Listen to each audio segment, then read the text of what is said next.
બુલેટિનમાં આપનું સ્વાગત છે। હું છું પંકજ। શરૂઆત મહત્વપૂર્ણ સમાચારથી। અમદાવાદમાં ડ્રગ્સના વેપલો ચલાવતા બે પેટલરો તારીખ શેખ અને તાહિર હુસૈન કુરેશીની ધરપકડ કરવામાં આવી છે। ડ્રગ્સને લઈને ગુજરાત પોલીસે કડક વલણ અપનાવ્યું છે।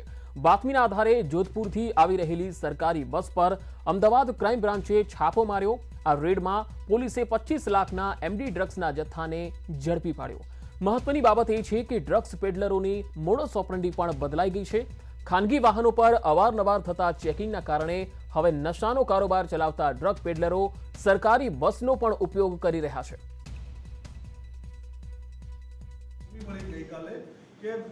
અમદાવાદથી બે ઇસમો ત્યાં ગયા છે જોધપુર ખાતે અને ત્યાં જોધપુરથી મેપ્રાડોર નામનું ડ્રગ્સ લઈને અહીંયા આવનાર છે।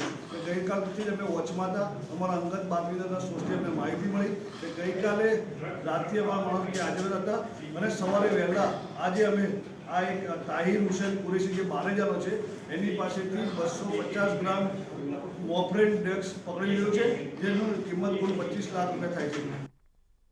વાત જામનગરની। જામનગરના ધ્રોલ ખાતે ભારતીય જનતા પાર્ટી અને આગેવાનોએ રાઘવજી પટેલનો સન્માન સમારોહ યોજ્યો। આગેવાનોએ રેલી યોજી પટેલ સમાજ ખાતે સન્માન સમારોહ યોજ્યો હતો। રાઘવજી પટેલે જણાવ્યું કે સરકારે મને નવી જવાબદારી આપી છે। ગુજરાતમાં પશુપાલકો અને ખેડૂતો માટે તમામ કામો કરવામાં આવશે। રાઘવજી પટેલે ધ્રોલના વતની છે અને તેઓ કેબિનેટ મંત્રી બનતા ધ્રોલવાસીઓમાં પણ અનેરો ઉત્સાહ જોવા મળ્યો। મારી રાજકીય ચડતી પડતી ના કાયમ માટે ધ્રોલ સાક્ષી છે। ધ્રોલના એક નાગરિક સાથે હું જોડાયેલો છું। જ્યારે હું કેબિનેટ મંત્રી થયો ત્યારે સ્વાભાવિકપણે ધ્રોલ શહેર અને તાલુકાના લોકોનો ઉત્સાહ વધી જાય। બનાસકાંઠામાં પાલનપુર કોંગ્રેસની યુવા હુંકાર રેલી અને સભા યોજાઈ। ધારાસભ્ય જિગ્નેશ મેવાણી કોંગ્રેસમાં જોડાતા સ્વાગત કાર્યક્રમ રાખવામાં આવ્યો। પ્રદેશ કોંગ્રેસના પ્રમુખ અમિત ચાવડા અને હાર્દિક પટેલ ઉપસ્થિત રહ્યા। જિલ્લાના ધારાસભ્યો અને હોદ્દેદારો ઉપસ્થિત રહ્યા અને કાર્યકર્તાઓ પણ મોટી સંખ્યામાં ઉપસ્થિત રહ્યા।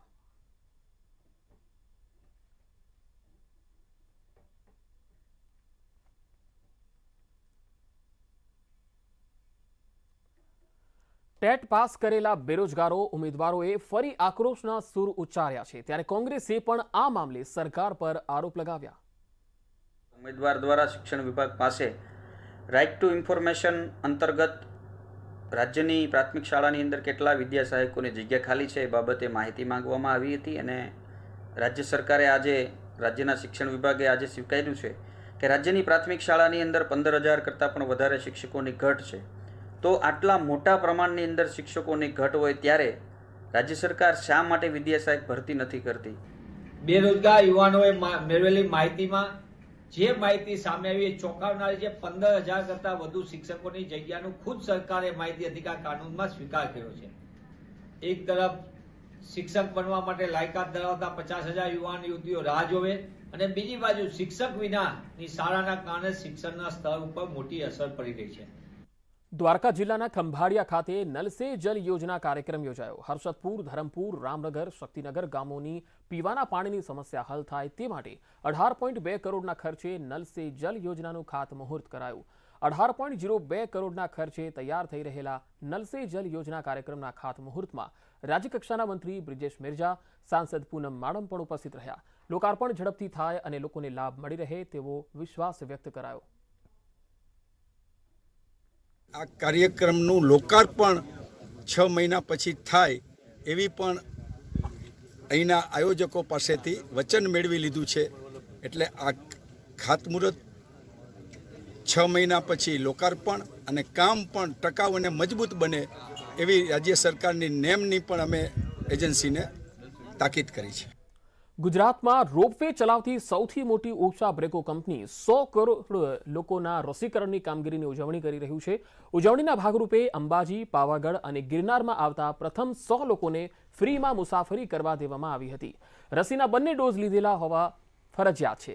રસી લીધેલાનું સર્ટિફિકેટ બતાવનાર મુસાફરોએ ફ્રીમાં મુસાફરી કરી હતી। સરકાર તેના આરોગ્ય વિભાગની સરાહનીય કામગીરી બદલ ઉજવણી કરી રહી છે ત્યારે અનેક કંપનીઓ પણ સરકારની સિદ્ધિની ઉજવણી કરી રહી છે।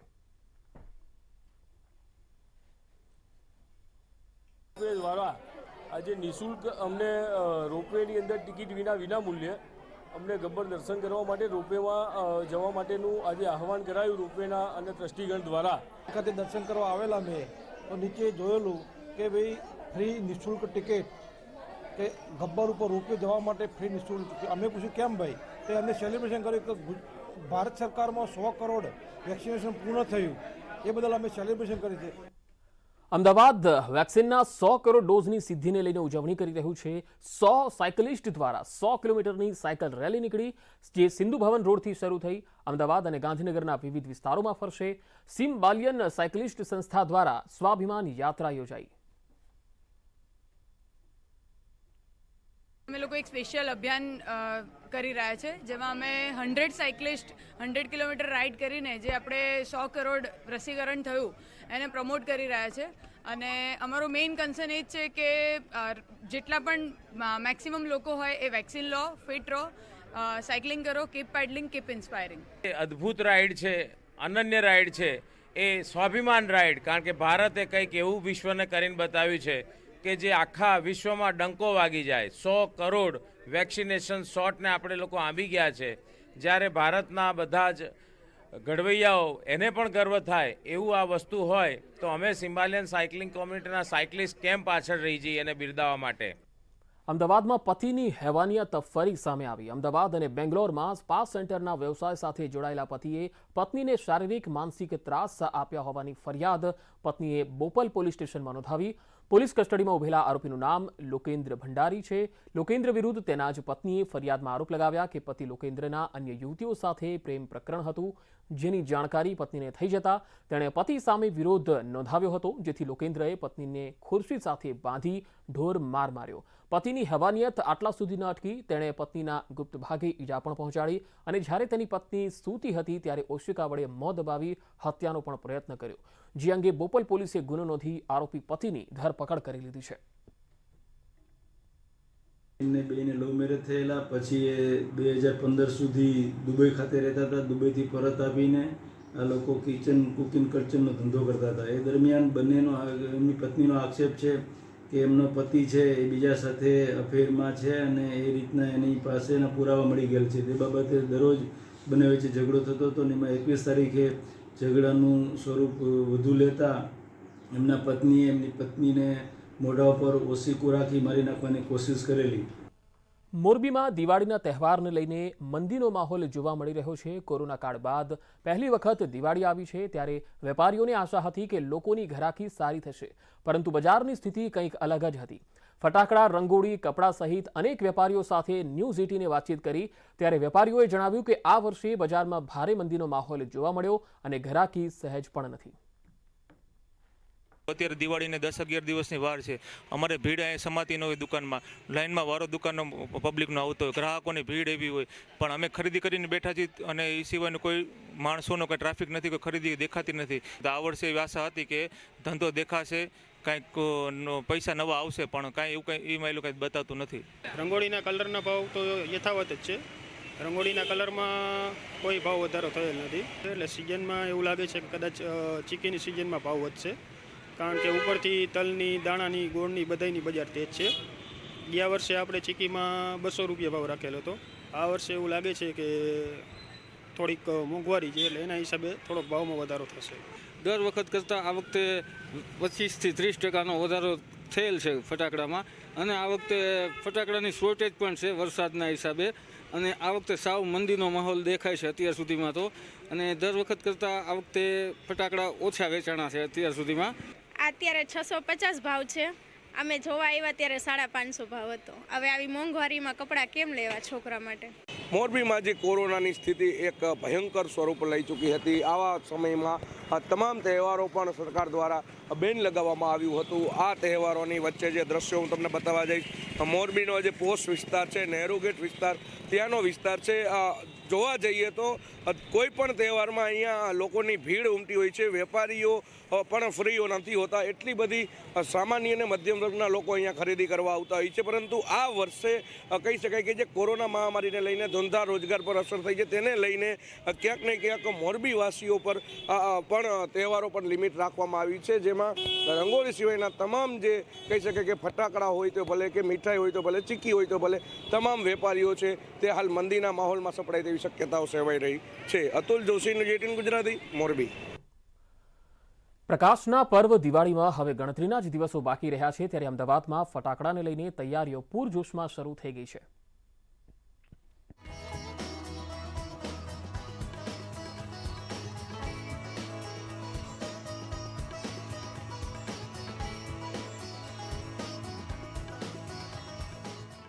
ધૂળિયા એવા વિસ્તારમાં દેખાઈ રહેલા આ ઝૂંપડા જેવા સ્ટ્રક્ચરને જુઓ. તેની આજુબાજુ તો સૂરજનો પ્રકાશ છે, પણ તેની અંદર અંધારું છે. અને હવે આ અંધારિયા ખંડમાંથી ટોપલું ભરીને બહાર આવતા માણસને જુઓ. પગથી લઈ માથા સુધી કોઈક ચમકદાર ચીજથી રગદોડાયેલો છે. ખૂબ મહેનત કરી છે, થાક પણ છે, છતાં હસી રહ્યો છે. ખુશ છે, કેમ કે તેને આશા છે કે આ દિવાળીએ તેના જીવનનો અંધકાર પણ દૂર થશે જ. આ અમદાવાદના રામોલ વિસ્તારની ફટાકડાની ફેક્ટરી છે, જ્યાં વિવિધ ફટાકડા બને છે. એમને રોજગારી 8 થી 10 કલાક મળે છે. આ લોકોને એ જે ફટાકડા તમે ફોડો છો એને બનાવવાની પ્રોસેસ 8 થી 10 કલાક લાગે ને એક જ મિનિટના ફટાકડો આખો ફૂટી જાય છે. એ લોકોને બને છે રોજગારી. મતલબ એમાંથી કેટલી રોજગારી મળે છે? 325 એમને દિવસ મળે 8 કલાકના એમને. 8 કલાકના 325. અમદાવાદના આજુબાજુના વિસ્તારોમાંથી આવતા આ કારીગરો પેઢીઓથી અહીં કામ કરે છે. ગન પાવડરનો ઉપયોગ થાય એટલે ફાયર એનઓસી પણ લેવું ફરજિયાત છે. આ ફટાકડા ફેક્ટરીમાં પણ આ સેફટીનું પૂરું ધ્યાન રખાયું છે. આ સિવાય બીજી પણ કેટલીક પરવાનગીની જરૂર હોય છે. કે અમને ફાયર સેફટી લેવાની એનઓસી લેવી પડે. અમને ફાયર સેફટી રાખવી જરૂરી છે. જે તમે ફાયર સેફટી તમે જોઈ શકો છો કે આ સીઝ ફાયરના બોટલ છે, પાણી ડોલો, રેતની ડોલો, પેલા ડ્રમ છે 200 લીટરના, એ બધા મૂકવામાં આવે છે. આજુ આવું કોઈ બનાવ બની નથી. ગત વર્ષે કોરોનાને કારણે દિવાળી ફીકી રહી, પણ આ વખતે આ દ્રશ્ય પલટાઈ શકે છે. ફટાકડા કામદારો પણ એ જ આશામાં વધુ કામ કરીને પણ ફટાકડાનું ઉત્પાદન વધારી રહ્યા છે, જેથી તેમના જીવનમાં ઉજાસ ફેલાઈ શકે. દીપિકા ખુમાણ, ન્યૂઝ 18 ગુજરાતી, અમદાવાદ. કોરોના રોગચાળા પછી હવે મોંઘવારી નવી મહામારી બની રહી છે. દિવાળીનો તહેવાર માથા પર છે, ત્યારે ફટાકડાના ભાવમાં થયેલો વધારો પ્રજાના ખિસ્સાને દઝાડશે. હાલની જે મતલબ કન્ડિશન પ્રમાણે લગભગ 20 થી 25% કેમિકલમાં ભાવ વધારો આવ્યો છે. એ હિસાબે થોડી અસર પડી છે ફટાકડામાં ભાવ વધારાની. લગભગ 15 થી 20% વધારો કરી શકાય એમ. કોરોના કાળમાં લોકો આત્મનિર્ભર બન્યા છે. મોંઘવારીમાં લોકો તહેવારની ઉજવણી કરી શકે તે માટે હવે ફટાકડાના વેપારીઓ પણ નવા કન્સેપ્ટ સાથે બજારમાં આવ્યા છે. લોકોને ખરીદવામાં સરળતા પડે તે માટે ગિફ્ટ પેકેજમાં ફટાકડા માર્કેટમાં આવ્યા છે, જે હાલ અમદાવાદમાં ટ્રેન્ડ બની ગયો. અત્યારે આપ જોઈ રહ્યા છો જે ગિફ્ટ પેક છે તે ગિફ્ટ પેક બનાવવામાં આવ્યું છે. આવું ગિફ્ટ પેક સામાન્ય રીતે તમે મીઠાઈના બોક્સનું જોતા હશો, પરંતુ હવે ફટાકડામાં પણ ગિફ્ટ પેક છે. ફેન્સી આઇટમનું ગિફ્ટ પેક તે બનાવવામાં આવ્યું છે, જેમાં 22 જેટલી આઇટમ છે તે રાખવામાં આવી છે. તેમાં આપ જોઈ રહ્યા છો કે દરેક પ્રકારની જે આઇટમ છે, પેન્સિલ હોય કે પછી જલેબી હોય કે પછી બોમ્બ હોય કે પછી વાત હોય કોઠીની, આ તમામ જે આઇટમ છે તે 22 જેટલી આઇટમ રાખવામાં આવી છે. ને એક નક્કી કરેલા ભાવમાં એક સાથે ઢગલાબંધ ફટાકડા મળતા ગ્રાહકો પણ હોશે હોશે ખરીદી કરતા દેખાયા. પણ ગયા વર્ષ કરતાં થોડા મોંઘા છે ફટાકડા. 20 થી 30% જેવું મોંઘું છે. હા, એ આઈ થિંક સારું છે. એ આઈ થિંક બહુ સારું છે. ગિફ્ટ પેક લેવા જેવું છે. એટલે એટલીસ્ટ એક છોકરાને સફિશિયન્ટ રહે. આપણે બધું ભેગું કરવા જઈએ તો એના કરતાં એ સારું છે. એટલીસ્ટ ગિફ્ટ પેકમાં એને બધી વેરાયટી મળી રહે છોકરાઓને. ફટાકડા વેચાણના ભાવ તો વધ્યા, પણ હાલમાં આ ગિફ્ટ પેકેજનો આઈડિયા ગ્રાહકોને ઘણો પસંદ આવી રહ્યો છે. દીપિકા કુમાર, ન્યૂઝ 18 ગુજરાતી, અમદાવાદ. અમદાવાદના ઉસ્માનપુરા ખાતે ગુલાબ શાંતિ સ્વાધ્યાય પરિવારના પટાંગણમાં 74 દીક્ષાર્થી વર્ષીદાન યાત્રા યોજાઈ, જેમાં મોટી સંખ્યામાં જૈન આરાધકોએ જૈનમ જયંતી શાસનના જયઘોષ સાથે તેમનું અભિવાદન કર્યું. આ અવસરે જૈન મુનિ ગણ અને વિશાળ સંખ્યામાં જૈન આરાધકો ઉપસ્થિત રહ્યા.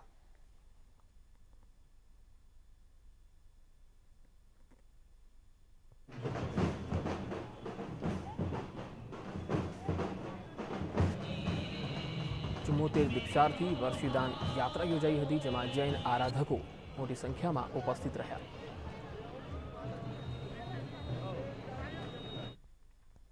તો 74માં દીક્ષાર્થી વર્ષીદાનમાં ખાસ મુખ્યમંત્રી ભૂપેન્દ્ર પટેલ પણ ઉપસ્થિત રહ્યા.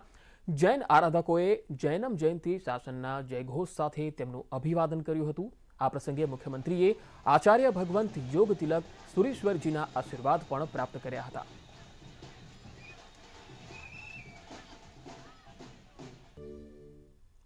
બ્રેક બાદ સમાચારોમાં આગળ વધીએ. રાજ્ય સરકારે પાર્કિંગ પોલિસીને મંજૂરી આપી છે. આ એક મહત્વપૂર્ણ ખબર આવી રહી છે. એએમસી કમિશનર મુકેશ કુમારે ટ્વીટ કરીને આ જાણકારી આપી છે. 2017માં કેન્દ્ર સરકારે જાહેર કરી હતી પોલિસી. હવેથી રોડ પર રાત્રિના સમયે પાર્કિંગ ચાર્જ આપવાનો રહેશે. રહેણાંક વિસ્તારોના રસ્તાઓ પર પાર્કિંગ ઝોન નક્કી કરાશે.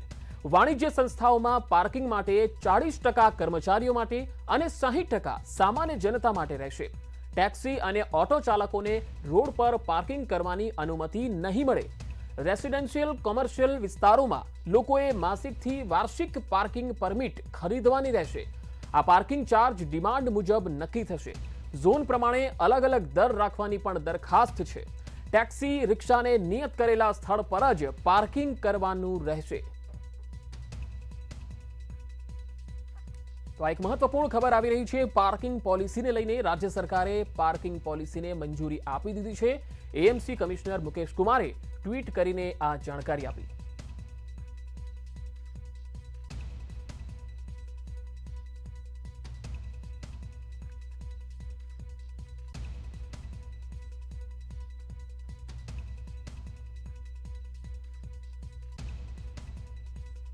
તો હાલ આ પાર્કિંગ પોલિસીને લઈને હાલ કોંગ્રેસ નેતા દિનેશ શર્મા આપણી સાથે જોડાયા છે. દિનેશભાઈ, આપને પૂછવા માંગીશ કે જે પાર્કિંગ પોલિસીને એપ્રૂવ કરવામાં આવી છે રાજ્ય સરકાર દ્વારા અને મુકેશ કુમારે ટ્વીટ કરીને જાણકારી આપી છે, આ પાર્કિંગ પોલિસીને લઈને આપની પહેલી પ્રતિક્રિયા શું છે? સૌથી પહેલા તો આપને કોઈ પણ જાતના સર્વે કર્યા વગર પ્રજા હિતોનું ધ્યાન રાખવામાં નથી આવી. તંત્રના જવાબદાર અધિકારીઓ માત્ર એસી ઓફિસમાં બેસીને આ પોલિસી બનાવવામાં આવી છે. માત્ર અમદાવાદ શહેરની જનતાને લૂંટવા માટેની આ પોલિસી છે. કેમ કે જ્યારે ઇલીગલ બાંધકામો થતા હોય ત્યારે રોકવાની જવાબદારી તંત્રની હોય છે.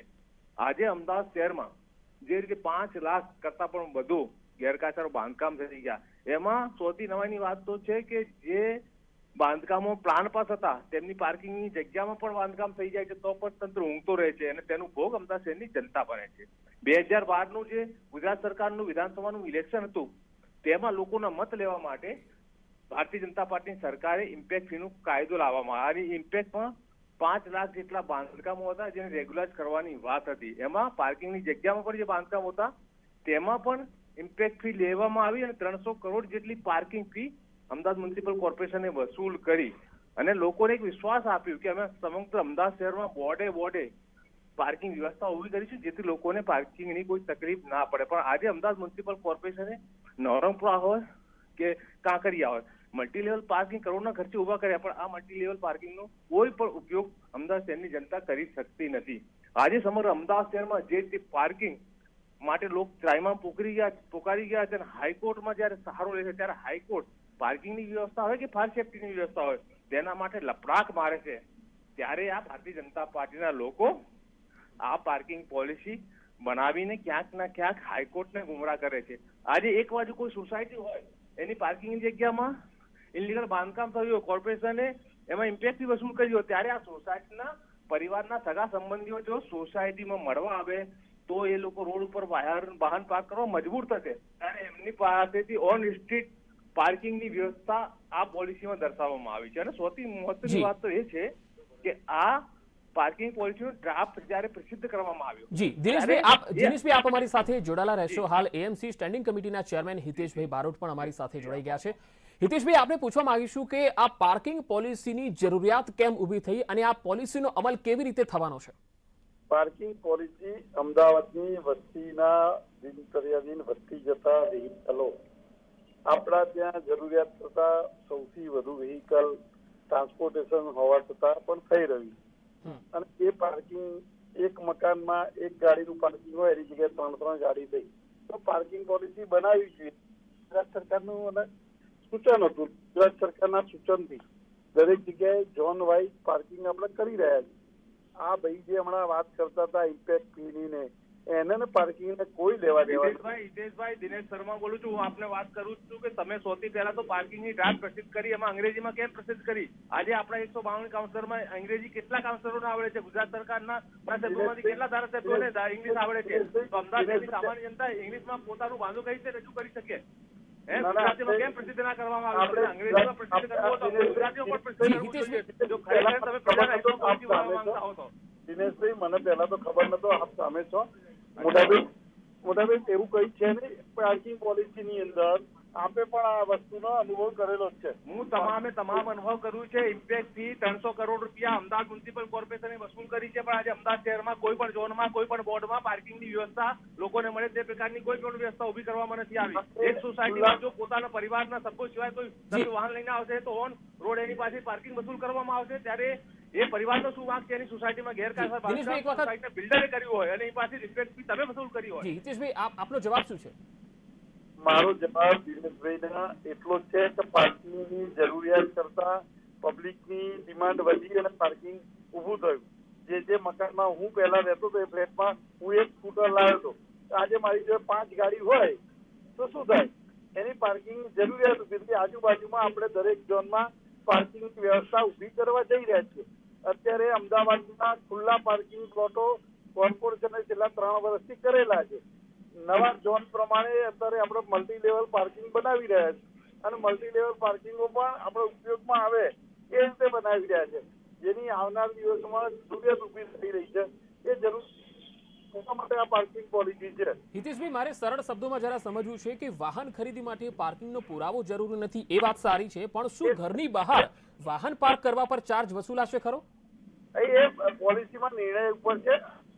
પોલિસીમાં નિર્ણય છે. વાહન ખરીદતી વખતે જગ્યા બતાવવાની એ જગ્યા આપણે કાઢી દીધી છે. એ આપણે કાઢી નાખેલો છે મુદ્દો. પાર્કિંગ પોલિસીની અંદર જે વ્હીકલ ખરીદતા પહેલા જગ્યા બતાવવાની વિષય હતો એ વાત આપણે સોસાયટીનો કોઈ પણ પરિવારના એના સગા સંબંધીઓ આવશે, સોસાયટીમાં પાર્કિંગ નથી, ઇમ્પેક્ટ ફીનો વસૂલ કરવાનો, ત્યારે એ સોસાયટીના ગેટ બહાર રોડ પર પાર્કિંગ કરશે તો એની પાસે ચાર્જ વસૂલ કરવાનો તેવું પોલિસીમાં દર્શાવવામાં આવ્યું છે. મોટાભાઈ, પાર્કિંગ પોલિસી પાર્કિંગ સ્થળ હોય, જગ્યા હોય ત્યાં પાર્કિંગ લેવા ગયા છે.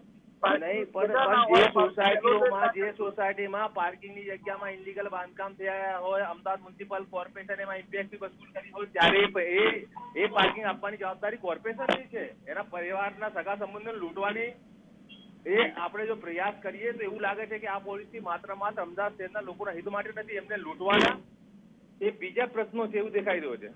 આ અમદાવાદ શહેરની જનતાની સુખાકારી માટેનો નિર્ણય છે, નહીં અમદાવાદની જનતાને કે અમદાવાદની સુખાકારી જોવાની જવાબદારી અમદાવાદ મ્યુનિસિપલ કોર્પોરેશન. બીજો એક સવાલ મારો છે કે રાત્રિના સમયે પાર્કિંગ ચાર્જ લેવાનો જે ઉલ્લેખ છે એ શું છે? મ્યુનિસિપલ કોર્પોરેશન કરી રહ્યો છે, ત્યારે એની સુખાકારી વધે એ જોવાની જવાબદારી પર કોર્પોરેશનની સત્તાધીશોની છે. પરંતુ જયારે કોઈ વાહન પાર્કના નામે એ ખરીદી કરવા જાય તો ઓન સ્ટ્રીટ એની પાસે પાર્કિંગ વસૂલ કરવામાં આવે. એ ખરીદી કરતો હોય ત્યારે જે પણ વસ્તુની ખરીદી હોય ટેક્સ આપતો હોય, જીએસટી આપતો હોય, ત્યારે હવે વાહન પાર્ક કરવા માટે પણ એને પાર્કિંગના નામે ચાર્જ વસૂલ કરવામાં આવે તે કેટલા અંશે યોગ્ય છે? જી, હિતેશભાઈએ ફોન કટ કરી નાખ્યો છે, પરંતુ દિનેશભાઈ આપની પાસેથી મારે એ જાણવું છે કે શું આ પાર્કિંગ પોલિસીની જરૂરિયાત નથી? જે રીતે હિતેશભાઈ કહી રહ્યા છે કે લોકોની ડિમાન્ડ એવી હતી, વાહનો વધી ગયા હતા અને એક વ્યક્તિ અગર 5 વાહનો રાખે તો સમસ્યાનું નિરાકરણ કેવી રીતે લાવવું, એના માટે આ પોલિસી લાવવામાં આવી છે. આ અંગે આપનું શું કહેવું છે? પાર્કિંગ પોલિસીની જરૂર છે, પણ પાર્કિંગ પોલિસી એવી ના હોવી જોઈએ કે એમાં આપણે અમદાવાદ શહેરના લોકોને લૂંટવાનો પ્રયાસ કરીએ. જે ગેરકાયદેસર બાંધકામ અંગે અમદાવાદ મ્યુનિસિપલ કોર્પોરેશને ઇમ્પેક્ટ વસૂલ કરી હોય અને એ જ સોસાયટી કે એ જ કોમ્પ્લેક્સમાં જો કોઈ ગ્રાહક આવતો હોય, સોસાયટીના કોઈ સગા સંબંધી આવતો હોય, એ મજબૂર બસ સોસાયટીના ગેટ ઉપર પોતાનું વાર પાર્ક કરશે, ત્યારે ઓન સ્ટ્રીટ એના પાસેથી પાર્કિંગ વસૂલ કરવામાં આવશે તેવી આ પોલિસીમાં જોગવાઈ કરવામાં આવી છે. બીજું, આ પોલિસી તમે જયારે પ્રસિદ્ધ કરી, એનું ડ્રાફ્ટ પ્રસિદ્ધ કર્યું, તો ડ્રાફ્ટ જયારે પ્રસિદ્ધ કર્યું ત્યારે લોકોના માંદા સૂચનો, એમના અભિપ્રાય લેવાના હોય છે. તો અંગ્રેજીમાં કેમ કર્યું? અંગ્રેજી તો અમદાવાદ શહેરના 70 લાખ લોકોમાંથી માત્ર 10 લાખ લોકોના વાંચતા. દિનેશભાઈ, આપ અમારી સાથે જોડાયા, આભાર. પાર્કિંગ પોલિસીને લઈને હવે તેનો અમલ ક્યારથી થવાનો છે તેને લઈને પણ મતાંતર હવે કદાચ ઊભા થઈ શકે છે. જો કે આ પોલિસી અપ્રૂવ થઈ ચૂકી છે, તેનો અમલ અમદાવાદમાં થવાનો છે. આ બુલેટિનમાં અત્યારે આટલું જ. નમસ્કાર. છે।